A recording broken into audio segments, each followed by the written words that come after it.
I'm gonna have to remove the red. The system doesn't like that there. Some varieties you might see in maxillary third molars, because third molars, as you remember, can be nearly anything. So here's my first, my second. Now third molars may look like this cute little tooth here. Oh dear. Okay. So as you can see, you know, the teeth decline in size or reduce in size as you go back on each one. The third molar can actually be this heart-shaped, where you have the two buccal cusps, the mesiolingual cusp, but no distal lingual cusp. So that's kind of the heart-shaped idea with that tooth. So it is missing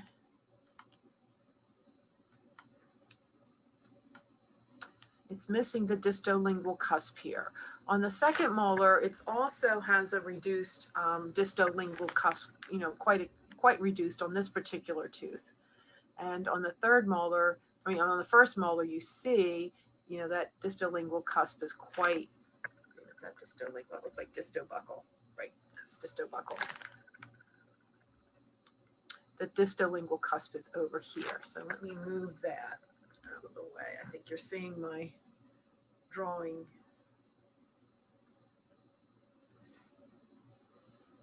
Yeah, let me turn this around so buccal is on the top for all of these. There you go. All right, so here is the largest cusp. It's been somewhat restored here, the mesiolingual, and the cusp of Carabelli is out here on the lingual aspect, and the distolingual cusp is here. Okay, this one doesn't have a very good distolingual cusp on it for a second molar, but they will oftentimes have more. But if you were given 3 teeth and I asked you which one was first and which one was second and which one was third, you could do that, right? In this regard. So when I show you third molars, I try to show you all of them, so you're not shooting in the dark for the most part. I might have one in there that's a single molar just to, you know, push you a little bit, but as a rule, you know, I try to have more than one tooth present, so you have a comparison. Now, lower molars are very easy to tell difference from upper molars because they have 2 roots. So here we have a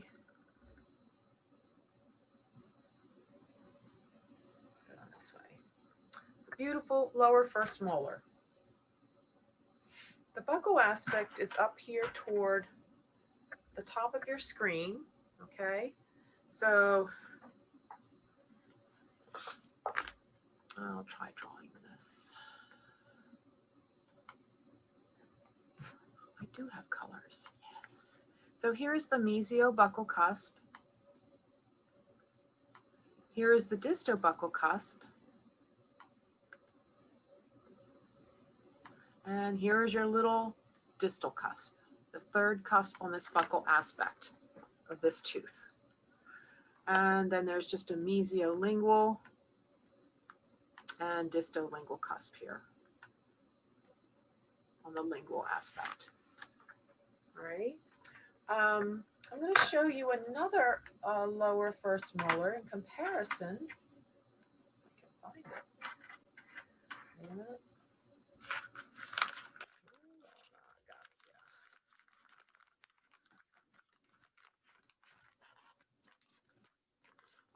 Here it is, still in my bag.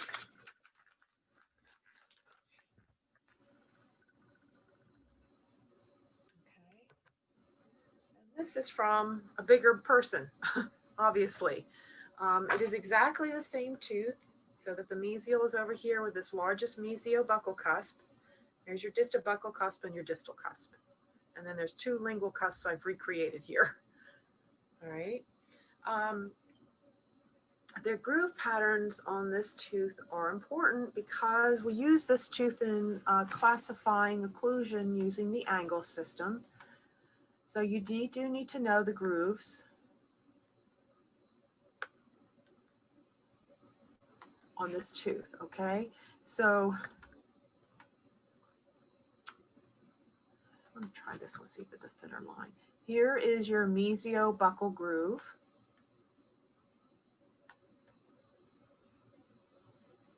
And here it is on this tooth as well.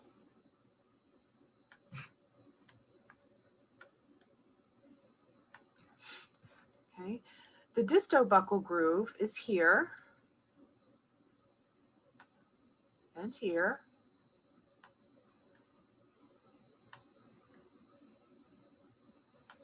All right, and we have a lingual groove that comes from the central pit onto the lingual surface. Let's call that L.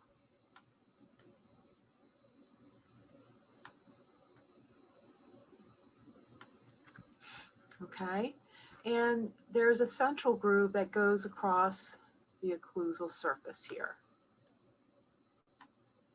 We have a restoration here, so you really can't see it specifically, but it certainly is a characteristic of that tooth. All right.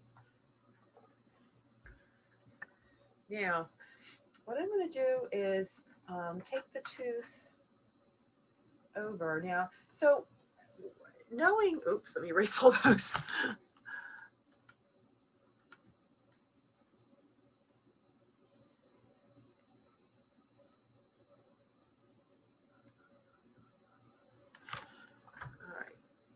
So when I look at this, actually one more thing with the occlusal, when I look at this, I know this is mesial here because these cusps are bigger than the cusps over here. This mesial surface is wider buccolingually and it's straighter than that more rounded, curved distal surface here. And so that's a consistency all throughout. I'm gonna turn the light on and see if that helps. Yeah, I think it does. Okay, so the mesial is straight and the distal is rounded, and that's been very consistent throughout the dentition. Now, if I look at it from the mesial aspect of the tooth,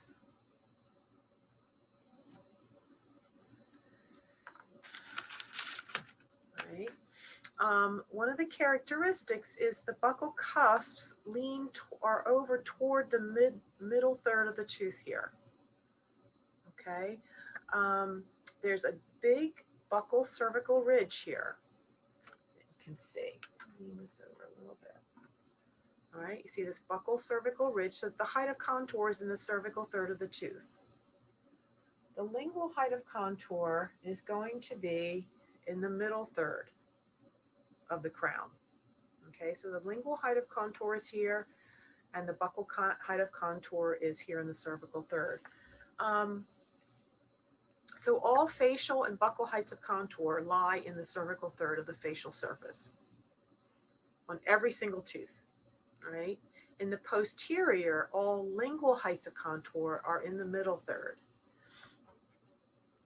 In the anterior, the lingual heights of contour are the cingulum, so they lie in the cervical third. You doing okay with that? What was the first one that you said again? I said all the facial aspect, all buccal heights, or all facial heights of contour are in the cervical thirds, anterior and posterior teeth. All facial heights of contour are in the cervical third.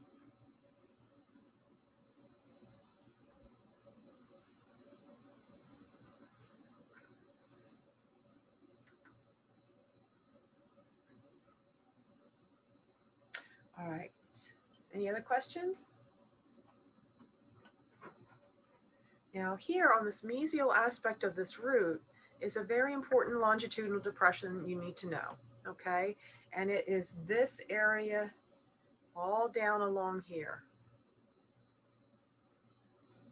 Very characteristic of the mesial aspect of the mesial root. There's some calculus here, and this third right here. It's not dark in color, but nevertheless, there's some calculus there. I'm going to turn this tooth over so you see that from the apical view a little bit.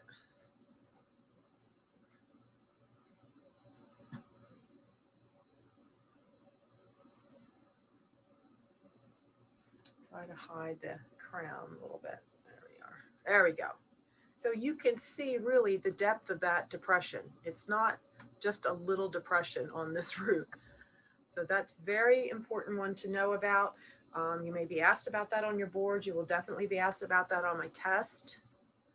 And there you go. You see that now. Pretty cool, huh? And as hygienists with the work we do, we need to be really experts in root surfaces.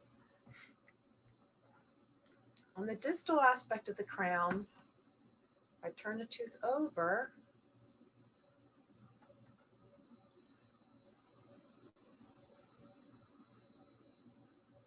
There may be a little depression here, but it's not as significant as it was on the mesial tooth root. So what I want you to remember is that the prominent depression is on the mesial aspect of the mesial root of the mandibular first molar. This mesial root can be so squeezed here in the middle that it then splits the canal, the pulp canal, into two separate canals here. It actually bifurcates those canals in that tooth. All right with that, everybody?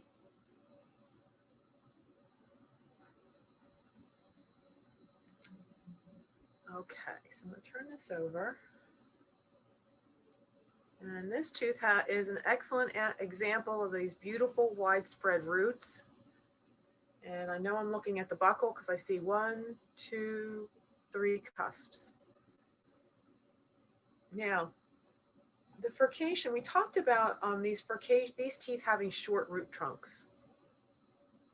And you can see that here. That root trunk is only from the CEJ to where it bifurcates, so it is quite short.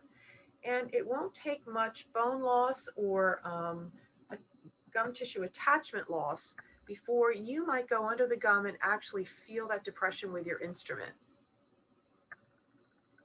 And as you know, root depressions are important to understand because, again, they're difficult for patients to clean at home, and they're challenging for us as well. So you'll actually be charting this, whether or not, if you can feel this depression leading into the furcation, or actually get your instrument into the furcation and how deeply.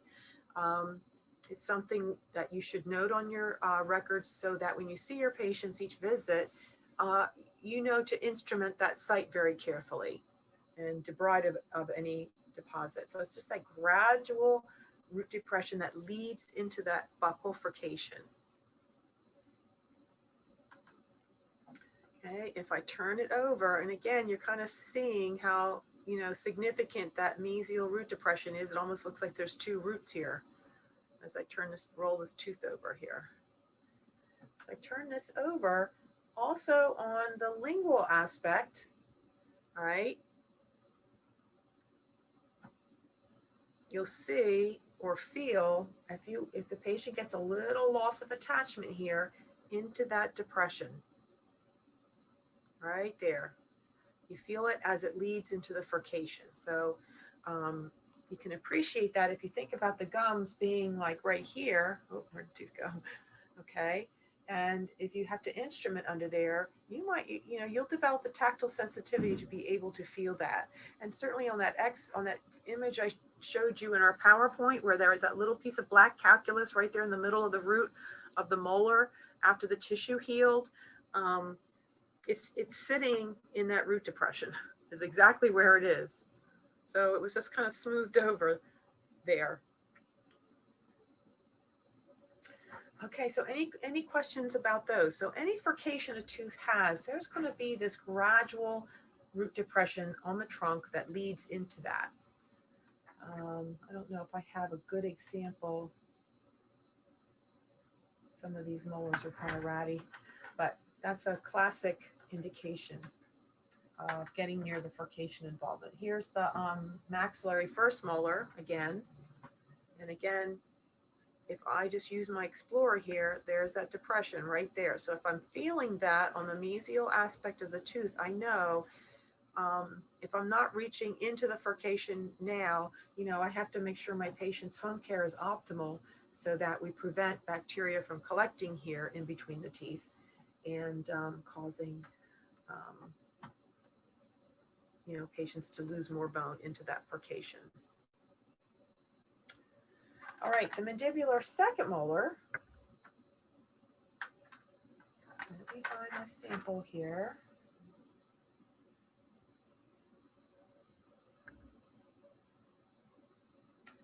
Has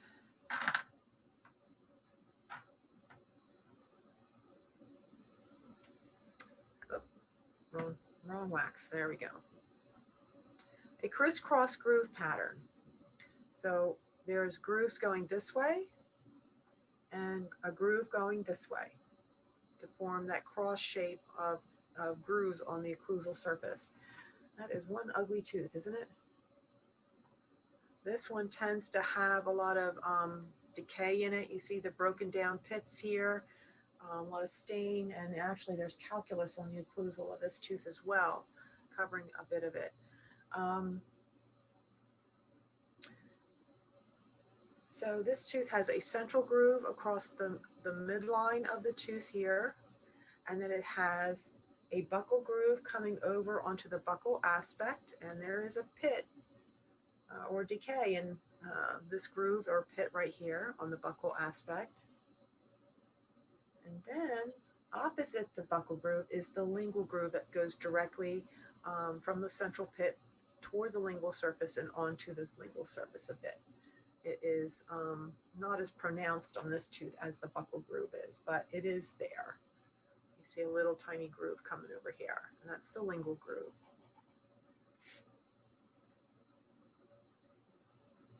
Then, and characteristic of this tooth is that cross-shaped groove pattern. Very straight and simple.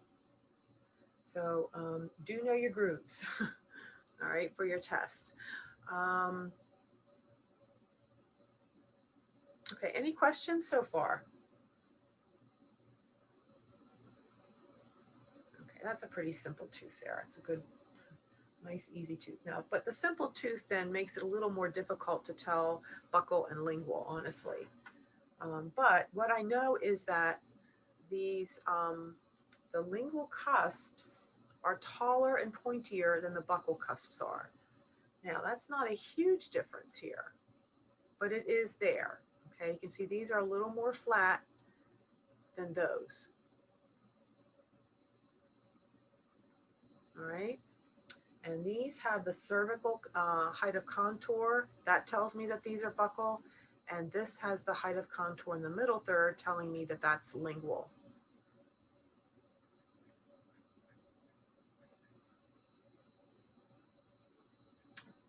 Okay. Little bit of a shadow here. Let me see if I can move this tad. I'll turn the light off. I think that's better without that light on here for some reason. So this tooth again, move that out of the way. There we go. You know, it has that furcation. The roots aren't quite as widespread as was on the first. Okay, so you see the difference between the first and the second. A little more space between those roots here, and the tooth is bigger, but it'll have that depression leading into that buccal or lingual furcation. This tooth may have a buccal root depression or a longitudinal root depression on its mesial aspect, but it isn't characteristic of this tooth for sure. That is characteristic of the mandibular first molar only, okay? So this one is nice and smooth. on the mesial aspect. If I roll it over, get the wax off of it.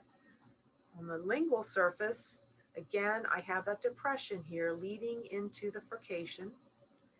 And so you would, if you feel that, you know you have a class 1 furcation occurring here. It's called class 1. You don't have to know that right now, but just so you know that you will be noting those. And the distal, again, you know, smooth surface.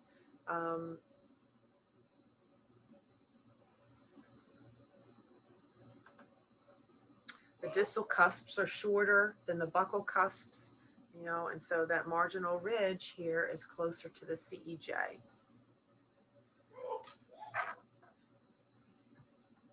Okay, so first and second mandibular molar, really easy to tell the difference. Now, wisdom teeth on the lower arch. Again, just like on the maxillary arch, they show a great deal of variation. Let's see, I'm going to put the buccal toward the top now.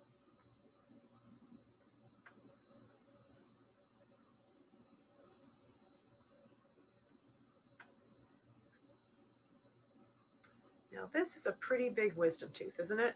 I mean, that's a big tooth. But what you're going to see with wisdom teeth is that they're going to have a lot of accessory grooves. Not that this one doesn't. This one does as well on this patient. But it'll have a whole lot of extra grooves, sometimes a whole lot of extra pits to check, making it even difficult to assess the tooth for decay. But again, the mesial cusps are larger, the mesial aspect is wider, and the distal is shorter or more narrow, so that it looks like the buccal is leaning down toward the distal aspect of the tooth. I really know this is a wisdom tooth because I have it in my hand from an extraction, and the roots are not even fully formed yet. So the patient's not going to have enough decay that fast that tooth would need extraction. So it was extracted because they wanted it out. So that tells me that's definitely a third molar. Fully formed apical areas, you know, have the pointed root apices and they're closed pretty much. You may not even be able to see a foramen in them. Here again, these are kind of curved, but they're fully formed. They're not wide open like this. So this tooth was extracted before the tooth was even fully formed in the person. And that's wisdom tooth. But you won't always, you know, necessarily see that on your teeth. Okay, any questions? So again, you know, I'll have a couple of teeth at least 2 teeth for comparison. Oh no, I broke my filling.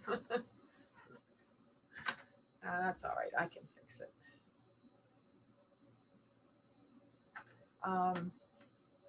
I'll have teeth for comparison and things like that on your test. I'll have pictures with molars. So you're not necessarily only looking at one.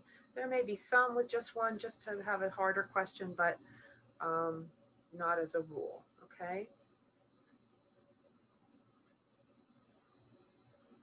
There we go, got it back together somewhat.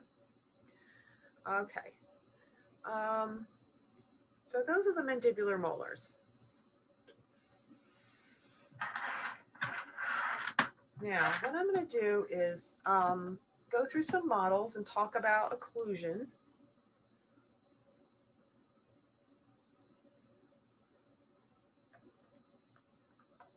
Oh, here's some wonky, actually, before we finish, you know, here's another maxillary third molar. Okay, let's just do these real quick. I wanted to show you some crazy ones.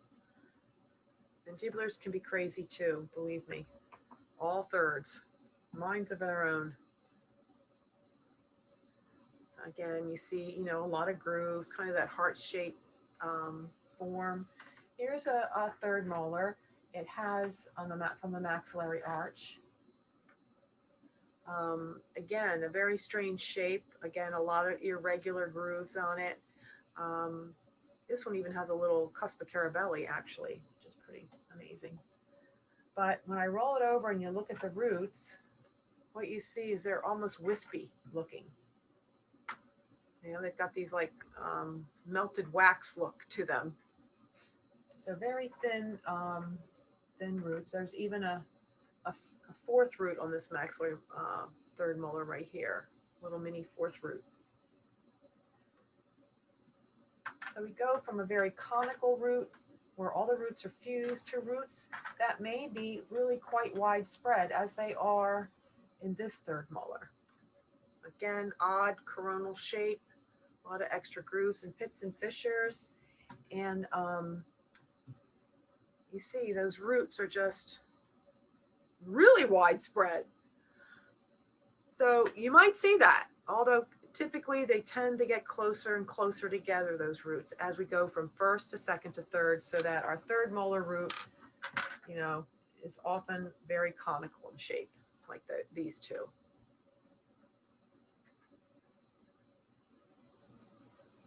It almost looked like a mandibular molar there, didn't it? The mesial aspect, but then when I turn it over and I look at it, I can see there's my big mesiolingual cusp, the two buccal cusps and a small distolingual cusp. So that's the maxillary molar.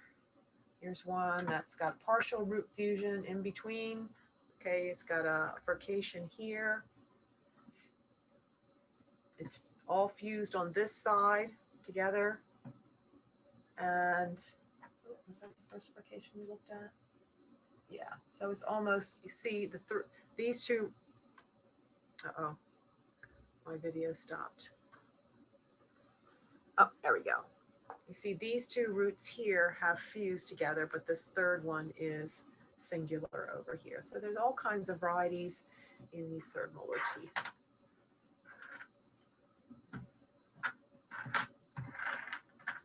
Okay. Any questions? Anything coming up to mind? All right.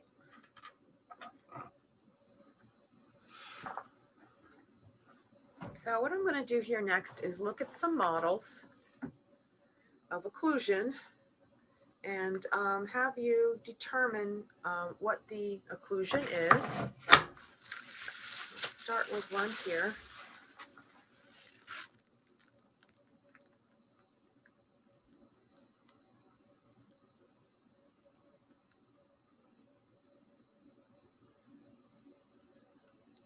So again, we're going to be using the first molars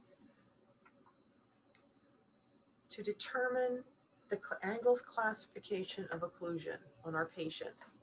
That's the best one to use. It's the first one we're going to look at. And what I did here was I identified the mesiobuccal cusp with this little black V in pencil, and that's your maxillary landmark.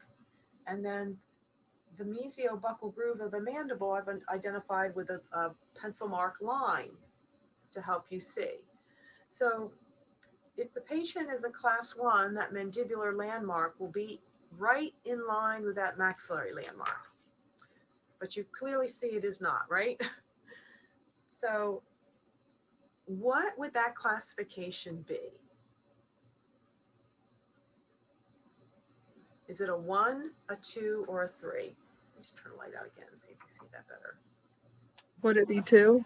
That's a 2. It's a distocclusion, right? Because the mandibular landmark is a full cusp width away, okay? From here to here is the width of that whole mesiobuccal cusp.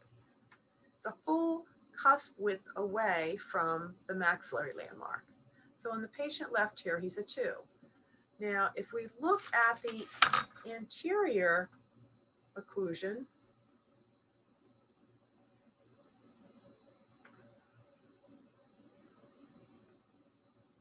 you see a large what? What would we call it when the maxillary teeth are out to here and the mandibular teeth are here? What is that distance, or what is that malalignment called? Overjet. Overjet, correct. So this is a huge overjet.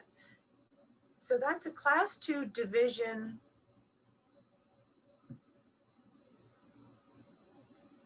One or two?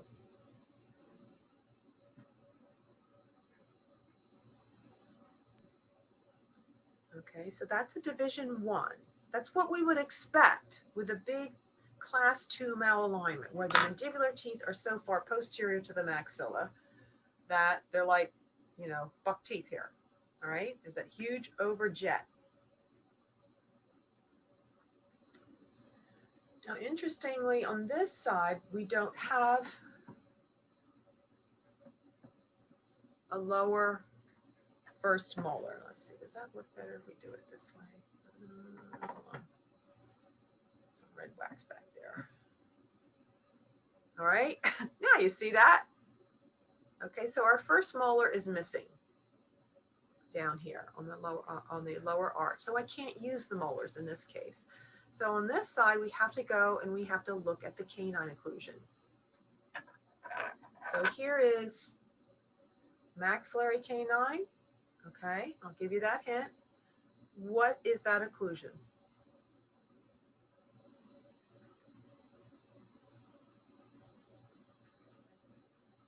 A 1, a 2, or a 3?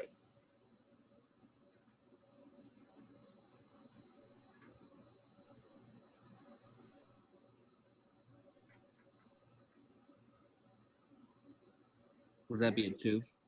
Yep, that's going to be a 1. All right, because here's my lower canine. Here's the first premolar, the second premolar, and we said the first molar is gone. All right, so that canine tip is right in line with the contact of the first premolar and the mandibular canine. So that's a class 1. So on one side he's a 1, the other side he's a 2. And that happens. Not everybody's is symmetrical. That's the beauty of the human body. Asymmetry. So you'll be doing all of that sort of assessment on your patients. Any questions about that one? I have more, don't worry. We'll practice it some more here.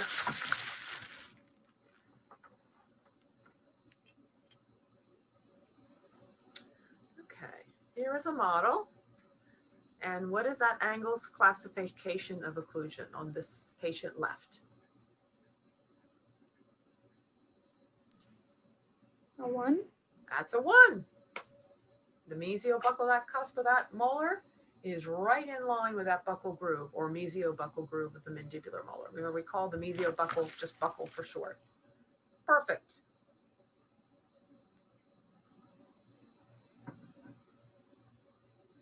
How about that side?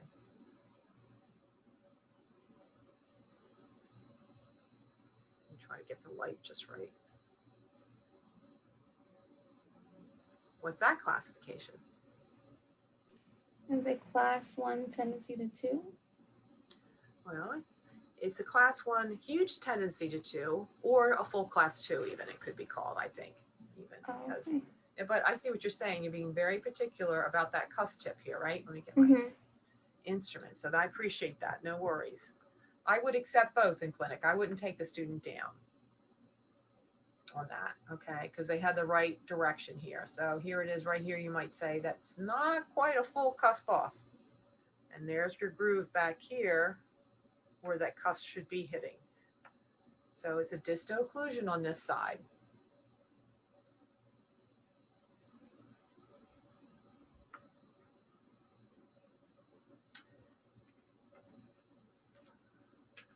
Okay, let's look at another one here.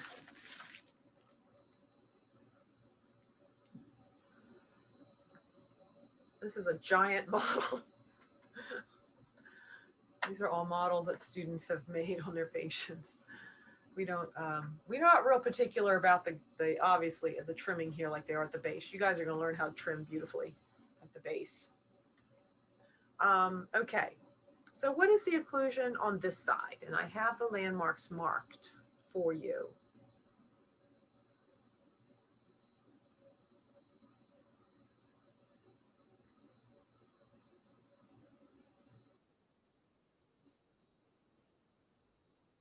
That's it exactly. Perfect. The mandibular landmark is mesial to the maxillary landmark. And so that is a mesio occlusion. So it's a tendency to a 3 because it's not that far enough off to be a full 3. Let's look at the next side. You guys are good at this. It's very nice.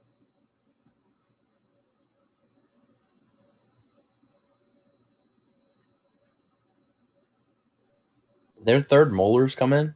Yep. They got them.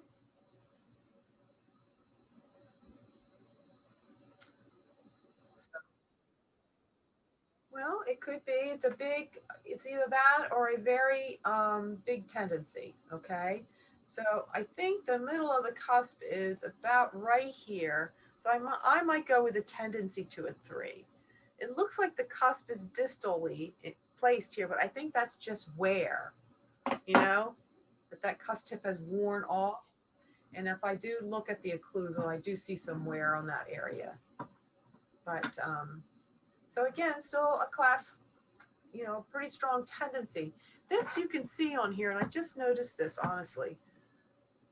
You can get a sense of the curve of Spee here. See how it goes up? Oh, we didn't talk about that. It's a curvature, natural curvature of the teeth from this point of view, where connecting the incisors, edges here along the cusp of the molars, you get a little gentle curvature. It's not like flat on a board. So if we look at the anterior occlusion on this patient, zoom out a little bit, okay?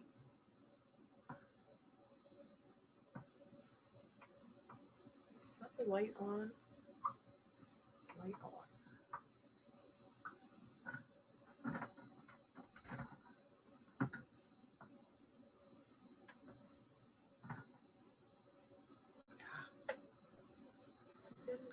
I'm wondering if it's the shades on my windows. Hold on a minute. Let me close them. I didn't seem to have so much trouble in the morning lab this week with this.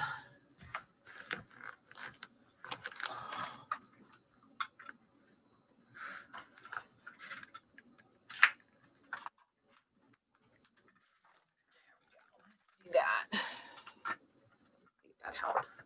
Cross our fingers on that. Yes, it does.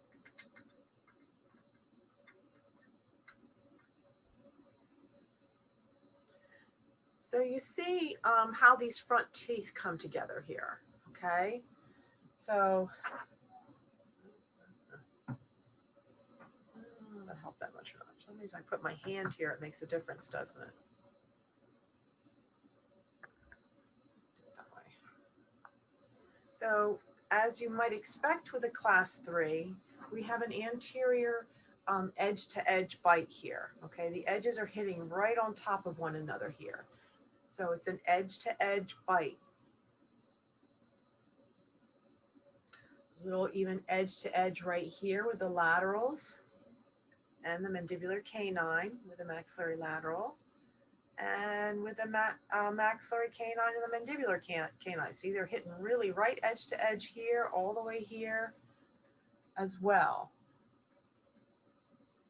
Back here, they tend to have a cross bite right here that we can see. This tooth is on the lingual aspect or of the cusp of the mandible. So the buccal cusp of the upper tooth is lingual to the buccal cusp of the mandibular tooth, and that's a cross bite.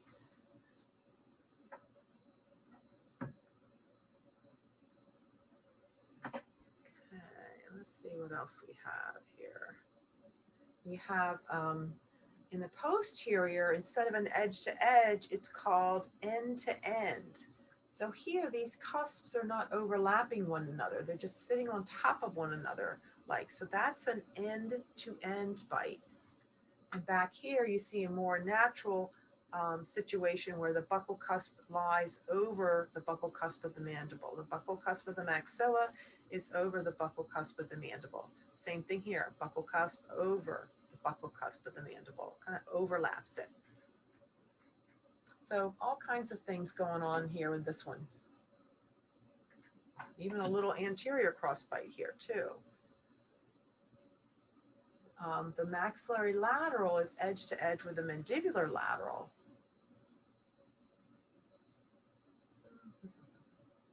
But it is a little bit in crossbite, which is hard to see here. No, that's not crossbite. That's the way it goes. I'm sorry. Never mind. Forget I said that.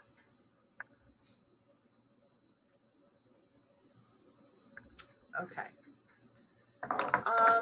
Let's look at the next one here.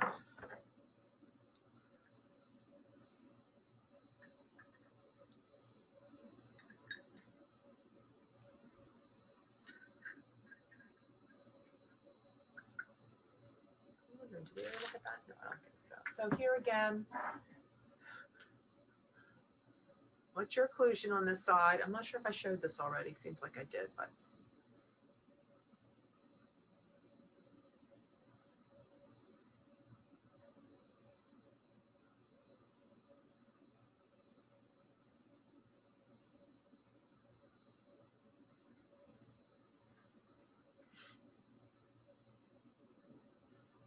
You thinking a 2 or a 3 or a 1?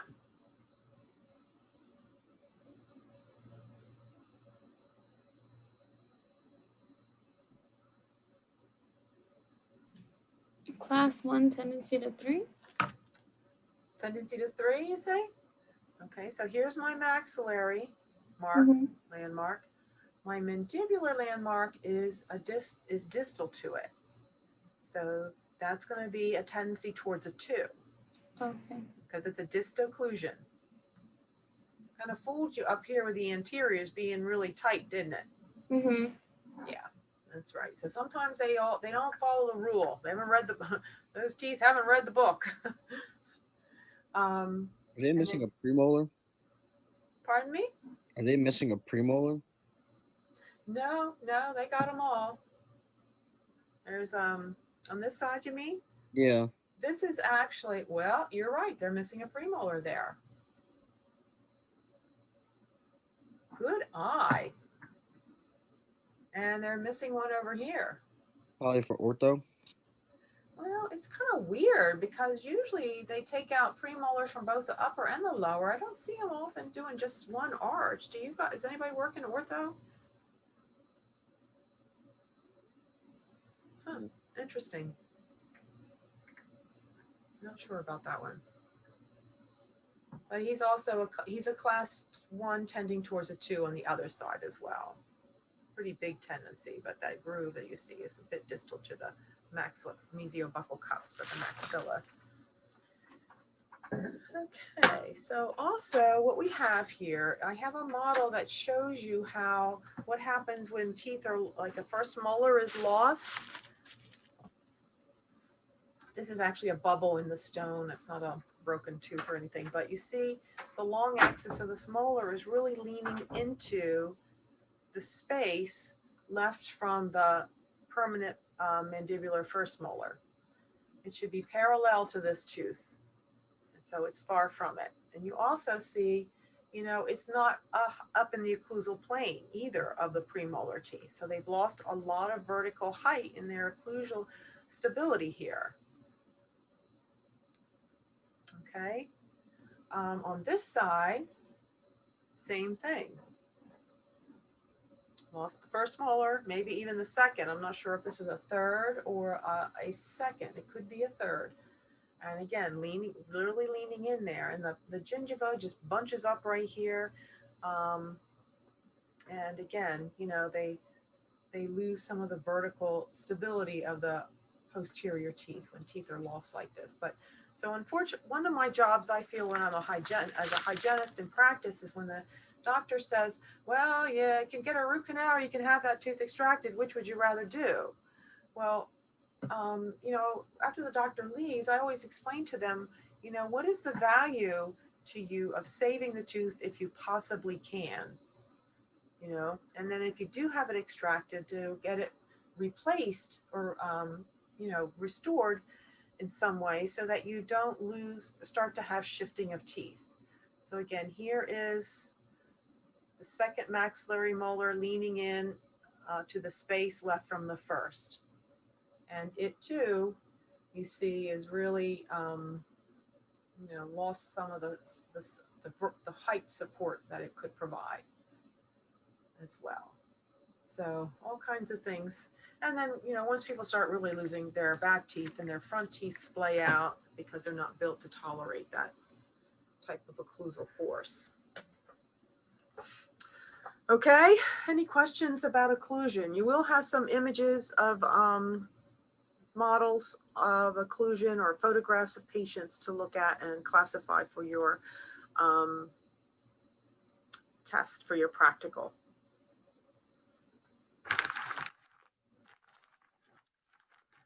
All right, let's look at then our deciduous dentition. And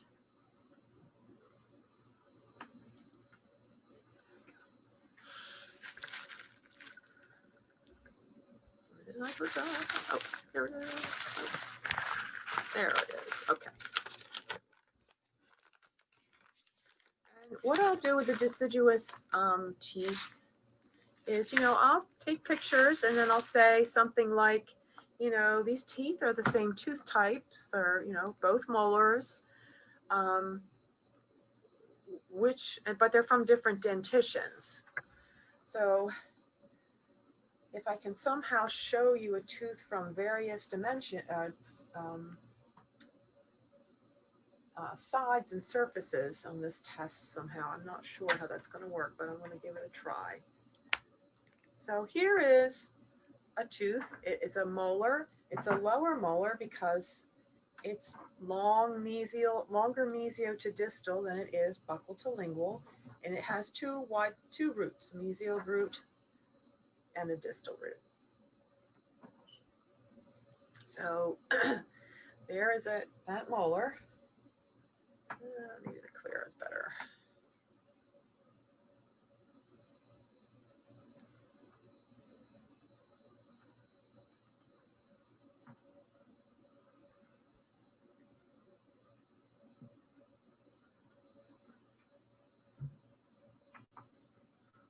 There we go.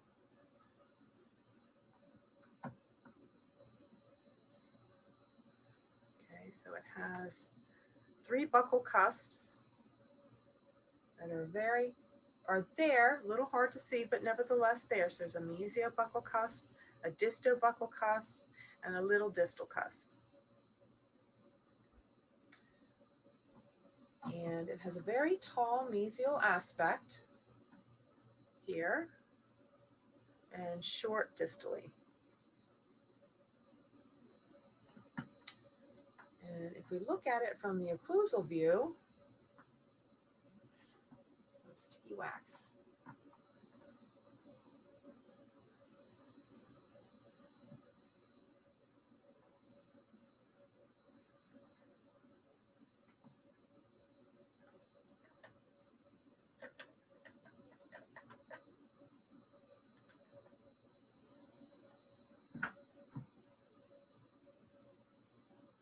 There. Machine's doing it by itself. There we go. So there you see the 3 buccal cusps, mesiobuccal, distobuccal, and distal, and then the 2 lingual cusps, the mesiolingual and distolingual here. Now, I am going to put here, oops, let me pull out my other tooth again. Get it? Pull out my other tooth. Okay.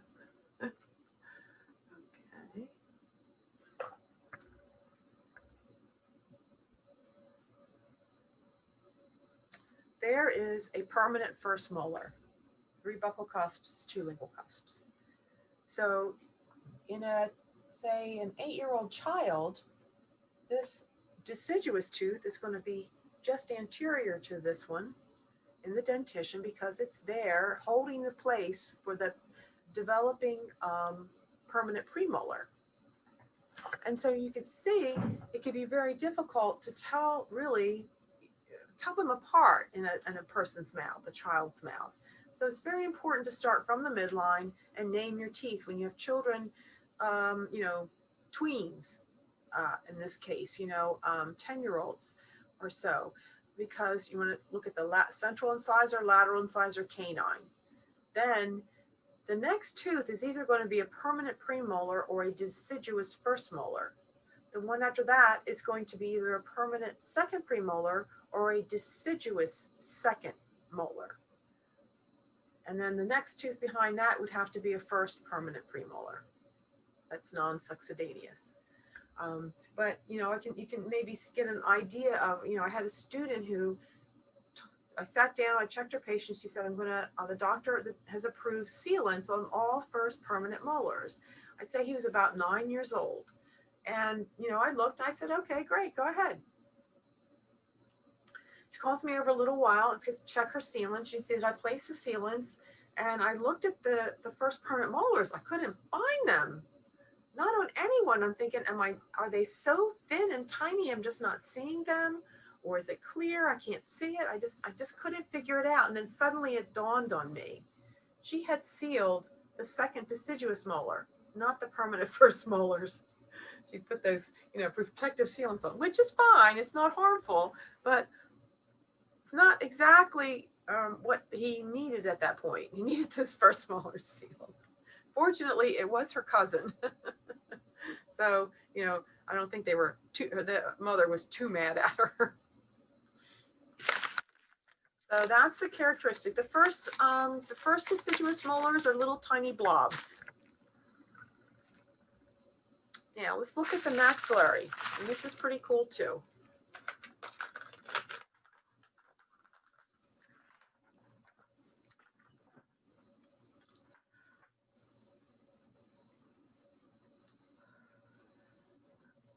So again,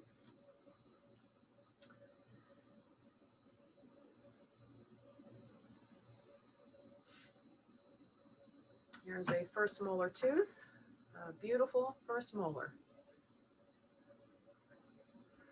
Okay, and you can see on the buccal that groove goes right down, pretty much down the middle, and on the lingual, the groove is offset to one side here. So these are my two buccal cusps, mesiobuccal and distobuccal, and these are the two lingual cusps, the big giant mesiolingual cusp here, and the smallest cusp, the distolingual cusp.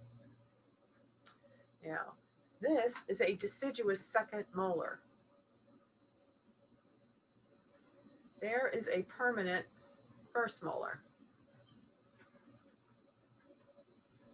All right, so again, pretty similar in appearance. This one's got a lot more decay, a lot more supplemental grooves on it, but still, it's really just a miniature of the permanent first molar. Those deciduous second molars are.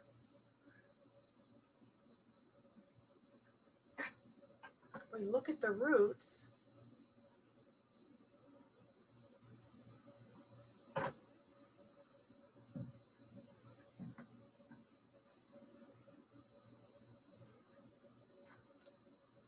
well,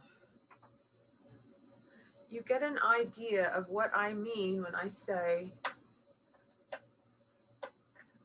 the roots of a permanent tooth are more robust. They're just thicker, they're bulkier, they're stronger than these little thin, spindly deciduous roots are. If I turn it over and look at it from the buccal view, you can really see how spindly they are. All right, because they're not meant to last long.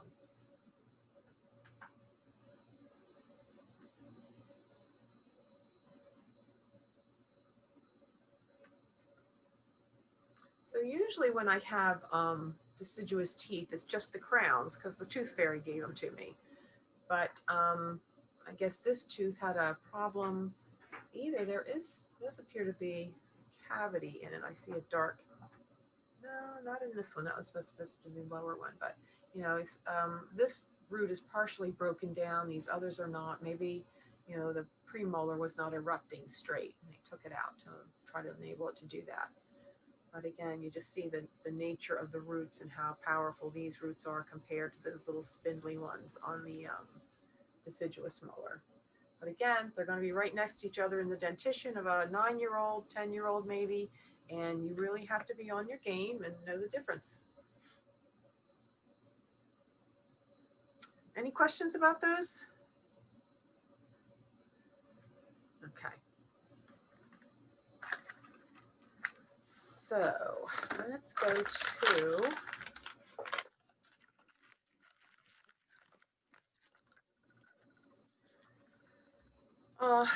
next. What I'm going to do is I'm going to open up my form, function, and occlusion PowerPoint and we'll go over that. Okay.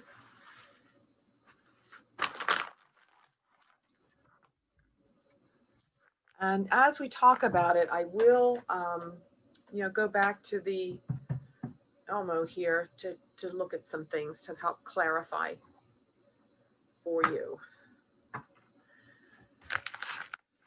So let me open up my.